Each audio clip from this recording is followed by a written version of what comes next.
Question is a container having ideal fluid of variable density. Rho is equal to rho naught minus 4 rho naught into 4 minus 3h by h naught, where h naught is the height of liquid in container and rho naught is constant. A solid block of small dimensions, rho is equal to 5 by 2 rho naught, and mass m is released from the bottom of tank. Whether this motion is SHM or not. If yes, then find the mean position, time period and amplitude, and also find the maximum speed of block. तो इस question में fluid के साथ SHM को mix किया गया था। तो दो कॉन्सेप्ट्स आपके लग रहे हैं, कोशिश कीजिए, फिर आगे डिस्कस करते हैं।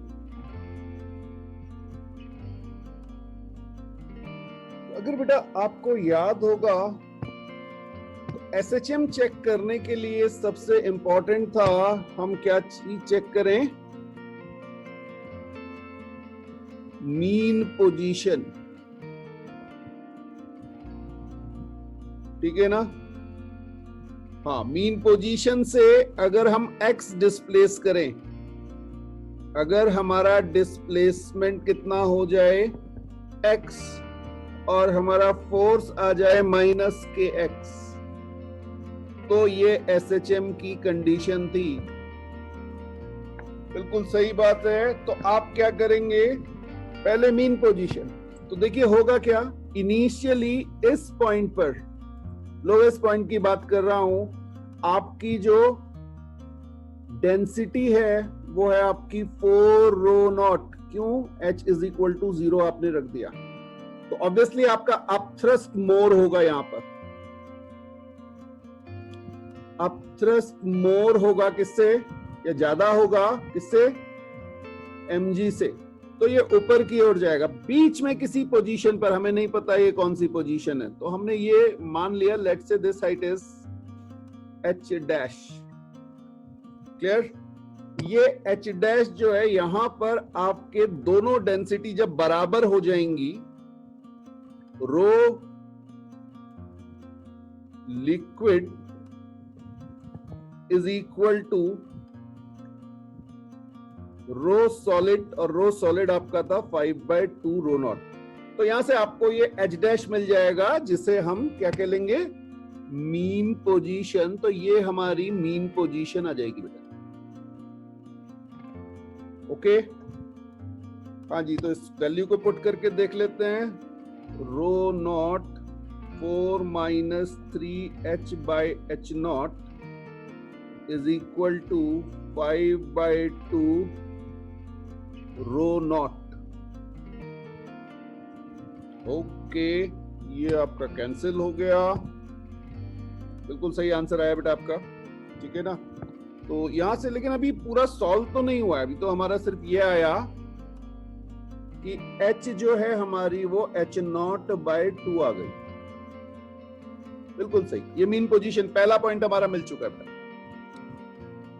अब बात ये कि भाई SHM है कि नहीं है। वैसे तो क्वेश्चन सब्जेक्टिव है, आपको क्लियरली दिख रहा है कि ये SHM होगा ही होगा, तभी आगे की चीजें पूछी गई है। बिल्कुल सही। अब SHM है, ये कैसे चेक करेंगे? यहां से x पोजीशन पर, ठीक है ना, वेट आपका हो जाएगा mg downward minus upthrust upward. Suppose हमारा वॉल्यूम है v, volume is 5/2 rho not. Okay, mass कर लेते हैं। मास इज v इंटू ये आ जाएगा बेटा, एक फॉर्मूला यहां से बनेगा आपका, और इसको F नेट वाली पोजीशन पे रख दीजिए। F net is equal to mg, that means 5/2 rho naught v into g। Clear है? हाँ जी, अब थ्रस्ट क्या हो जाएगा? पी रो जी था ना, तो यहाँ पे लिख लेते हैं हम रो नॉट 4 माइनस 3 एच की जगह H not H by two H not by two plus x by H naught, इस तरह से आ जाएगा बेटा। ये आया?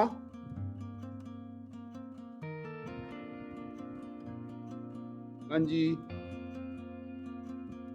और ये आप देखेंगे इसको सॉल्व करके, तो ये आपका माइनस, एक्चुअली अभी तो प्लस ही में आएगा ना, माइनस माइनस, ये 5/2 एक टर्म देखिएगा, ये जो टर्म है 5/2 रो नॉट वीजी, ये रहा यहां पे, ये ना 5/2। हाँ, इसको जब आप v से मल्टीप्लाई करेंगे और g से मल्टीप्लाई करेंगे और यहां भी v और g से मल्टीप्लाई करेंगे, तो ये वाला टर्म आपका कैंसिल हो जाएगा। तो जो आपके पास बचेगा, एक बार चेक कीजिए आप अपने एंड पे, ये आपके पास बचेगा 3v rho naught gx by H naught. क्या ये आ रहा है? 3v rho naught G X by H naught. इस पूरे को सॉल्व करके ये मेरे पास f नेट हो गया। अब हमने देखा जब हमारा डिस्प्लेसमेंट था अपवर्ड, मीन से अपवर्ड डिस्प्लेसमेंट था और नेट फोर्स डाउनवर्ड था, दैट मीन्स इसका साइन कैसा आ जाएगा? नेगेटिव।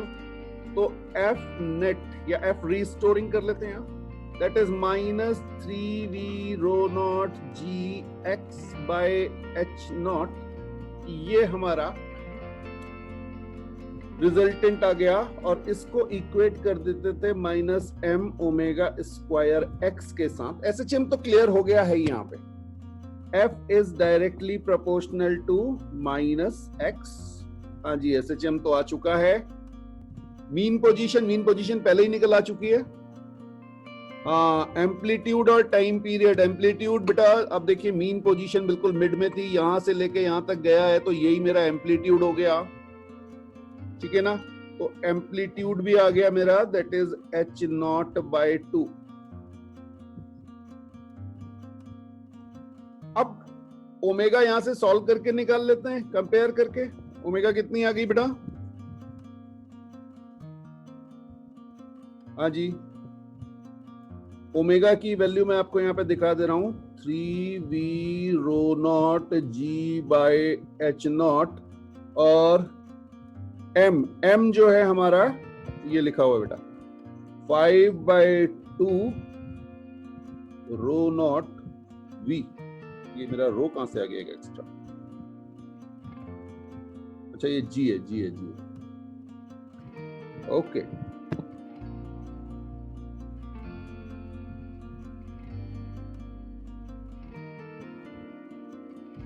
चलिए देख लेते हैं। रो नॉट कैंसिल हो गया, v से v कैंसिल हो गया, और ये एक्चुअल में ओमेगा स्क्वायर था, तो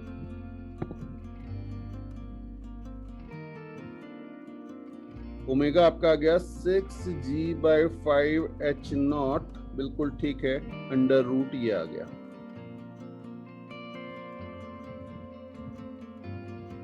ठीक है,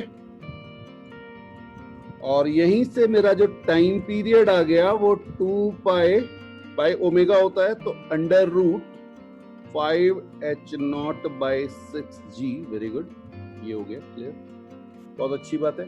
तो ये आपका टाइम पीरियड आ गया। अच्छा, एक और टर्म था, क्या पूछा था हमसे? Maximum velocity. वेरी गुड, तो v मैक्स जो है वो ओमेगा a हो जाएगी। ओमेगा आपको पता है और एम्पलीट्यूड भी आपको पता है। क्लियर, बिल्कुल ठीक है, बिल्कुल ठीक। v मैक्स आप सीधे सीधे लिख देंगे under root 3/10g h not. क्या ये आ रहा है? Good good good good. Question कह रहा है एक सिंपल इंस्ट्रूमेंट आपके पास है एक्सेलरेशन मेजर करने के लिए, और in the form of a tube filled with a liquid and bent as shown. During motion, the level of liquid in one arm is H1 and another arm is H2. तो ये आपको H1 और H2 given है. Determine the acceleration assuming diameter of tube much smaller than its length for same. ठीक है, diameter same है दोनों tube का.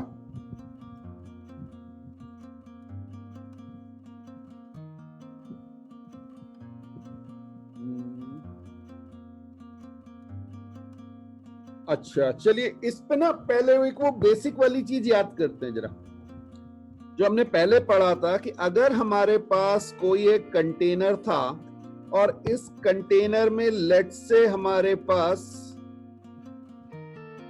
इस तरह से लिक्विड फिल्ड था, तो जब हम इसे एक्सेलरेट करते थे तो जो हमारी सिचुएशन बनती थी, याद है ना सबको, वो कुछ ऐसे बन जाती थी. ठीक है ना, अच्छी बात है बेटा. अब आपको पता था कि अगर मेरे पास ये एंगल थीटा है तो यहां पे tan theta is equal to A/G आता था.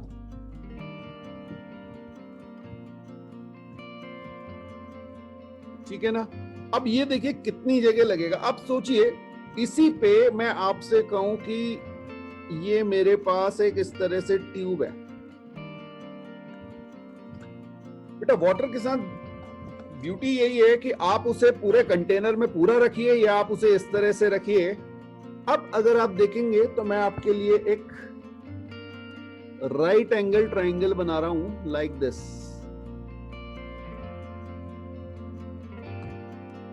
ठीक, और ये जो आपका एंगल बन रहा है थीटा, यहां से भी सेम चीज अप्लाई हो जाएगी.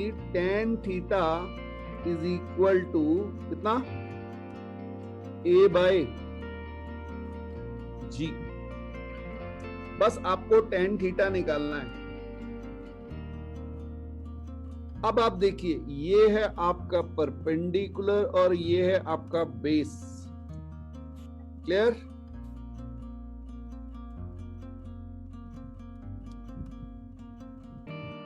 हाँ जी, बिल्कुल सही, बिल्कुल सही.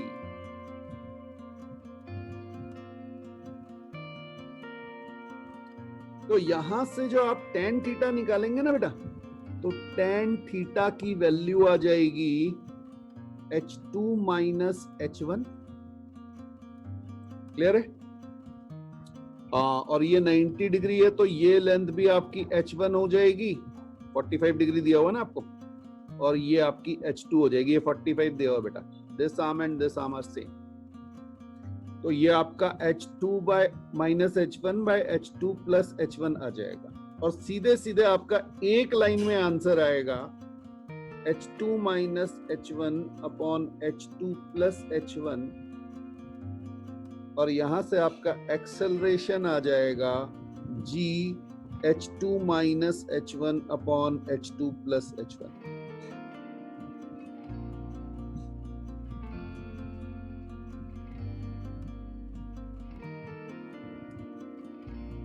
A cube of side A and mass m just floats on the water surface as shown. The surface tension and density of water are S and rho W respectively. If angle of contact is 0, find H between the lower face of cube and surface of water. तो थोड़ा सा अगर मैं आपको इसको enlarge करके दिखाऊं, ये बेटा, ये लोअर फेस और ये वाटर सरफेस, इनके बीच की जो हाइट है ये पूछिए. क्लियर. और यहाँ पे कुछ वैल्यूज आपको दी हुई हैं. m is equal to 1 kg, g is equal to 10 metre per second square, sa is 10/4 SI unit and rho WA square, g is equal to 10 SI unit. तो SI यूनिट में सारी दी हुई हैं, बाद में सिर्फ वैल्यू पुट करनी है. ठीक है. अब यहाँ पे अगर आप देखेंगे तो आर्किमिडीज प्रिंसिपल हमने पढ़ा था फ्लोटेशन का कॉन्सेप्ट, उसके साथ सरफेस टेंशन को और इंक्लूड कर दिया गया। तो सरफेस टेंशन को आपको कंसिडर करना है। अगेन 1 लाइन क्वेश्चन, टाइम दे रहा हूं, सॉल्व कीजिए। अब अगर हम इसकी बात करेंगे बेटा, तो हम अगर ये ब्लॉक देखें अपना, ठीक है ना, ये ब्लॉक इस तरह से कुछ होगा।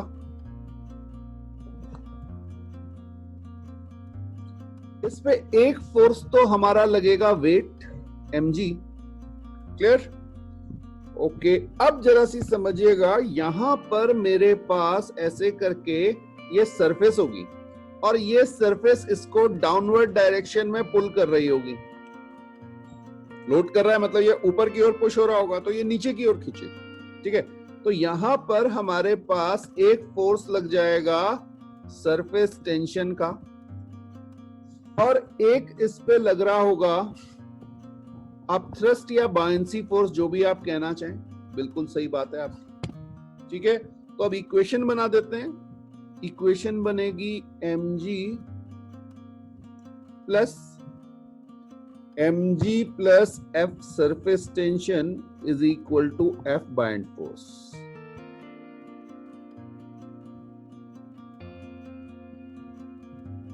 चलिए चलिए देख रहे हैं mg कितना हो जाएगा बेटा? m दिया हुआ है 1 इंटू g की वैल्यू 10 दी हुई है, प्लस हाँ ये जो फोर्स है ना, force due to surface tension, ये बेटा आपका हो जाएगा 4 इंटू a इंटू s। यहां पे कुछ गड़बड़ हुई है आप लोगों से। अरे बेटा ये लेंथ a, ये भी a, 4a आएगा, ठीक है ना? हाँ जी। और बाइंड फोर्स आपका कितना हो जाएगा? देखिए अंदर कितना पानी, ये अंदर है, तो ये आपका है a square h into square h rho w into g, ये मेरा बाइंड फोर्स हो जाएगा। क्लियर? अब देखिए ऊपर कितनी इंटरेस्टिंग सी चीज दी हुई है। ये आपको दिया हुआ है 10/4, तो ये आपका आ गया 10 प्लस 4 इंटू 10/4, और यहां पर भी ये वैल्यू आपको गिवन है रो w g a स्क्वायर की, और ये आपको 10 गिवन है, ठीक है, बिल्कुल सही बात है। और यहां से आपका h जो है वो 2 मीटर आ जाएगा, और यही आंसर था। मैंने स्टेप बाय स्टेप कराया, इसलिए आपको जो है ये 2-3 लाइनें दिख रही हैं, अदरवाइज बस यही इसका कॉन्सेप्ट था बेटा। बिल्कुल सिंपल सा क्वेश्चन, लेकिन गलती होने के चांसेस बढ़ जाते हैं अगर आप एग्जैक्ट टू द पॉइंट बात ना करें तो। A rod of length 6 meter has a specific gravity rho, that is 25/36 RD, जिसे आप कहते थे ना, इसको रो W से मल्टीप्लाई कर लीजिएगा तो डेंसिटी हो जाएगी सर।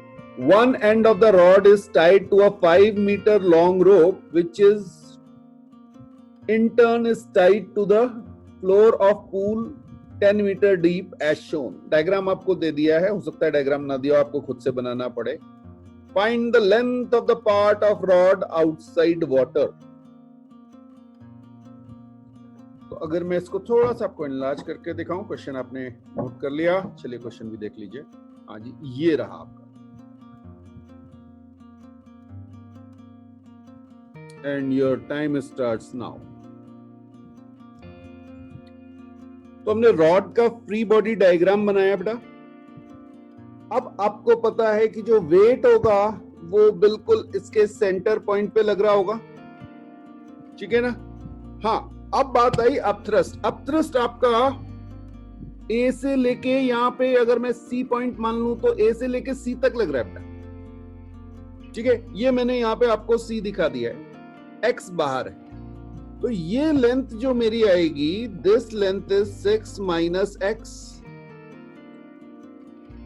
और ये अपथ्रस्ट जो होगा, अगर मैं छोटे छोटे सेक्शंस ले लूं बराबर बराबर के, तो सब पे इक्वल लग रहा होगा।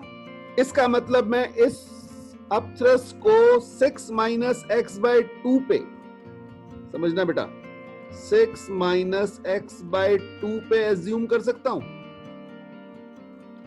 हाँ जी, इफेक्टिव अपथ्रस्ट ले लिया मैंने, जो कहां पे लग रहा है, 6 माइनस एक्स बाय 2 पे।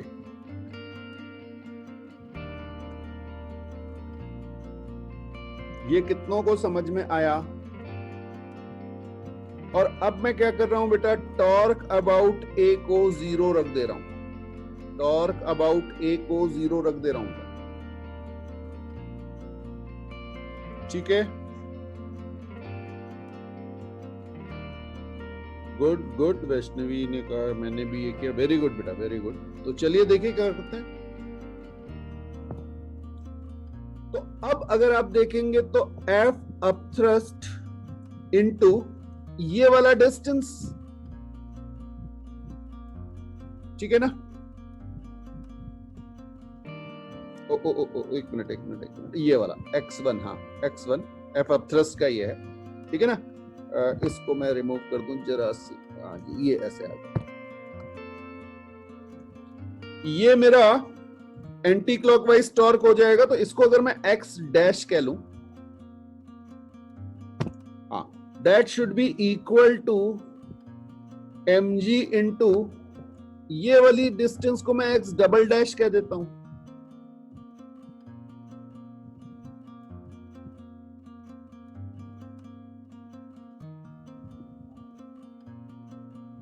सपोज इस रॉड का एरिया हमने ए ले लिया, क्लियर है? रॉड का एरिया ए ले लिया, तो अब जो मेरा मास हो जाएगा वो area into length into density of rod हो जाएगा, क्लियर? और अब थ्रस्ट कितना हो जाएगा बेटा? हाँ जी, एरिया इंटू लेंथ इनसाइड, वो है आपकी 6 माइनस एक्स, ठीक है? और ये मेरा रो वाटर इंटू जी, ये मेरा अपथ्रस्ट हो जाएगा। इससे एग्री कर रहे हैं? एक फोर्स हमने ये निकाल लिया। आप चाहो तो यहाँ पे वेट लिख लो, weight is equal to mg, और इसको भी g से मल्टीप्लाई कर लो। हाँ, रो रॉड जो है वो आपको गिवन है बेटा, रो इज इक्वल टू 25/36, ये स्पेसिफिक ग्रेविटी दी हुई है। तो यहां पर मैं लिख सकता हूं A6 25/36 रो वाटर इंटू जी, ये मेरा वेट आ गया।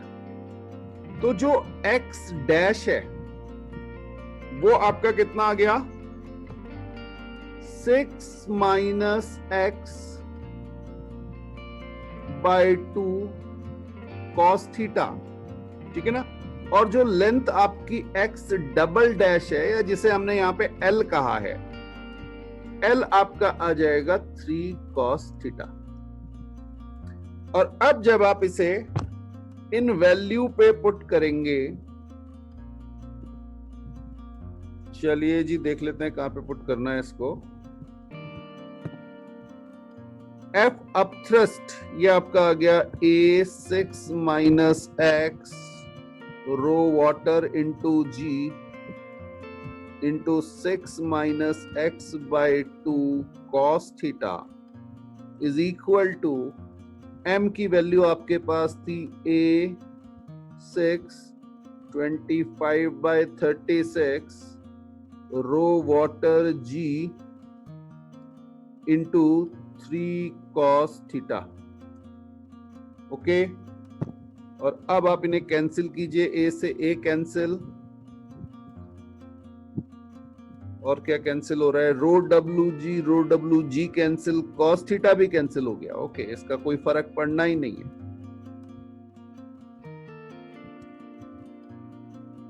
Okay, very good. तो यहां से आप देखेंगे आपका कैलकुलेट होके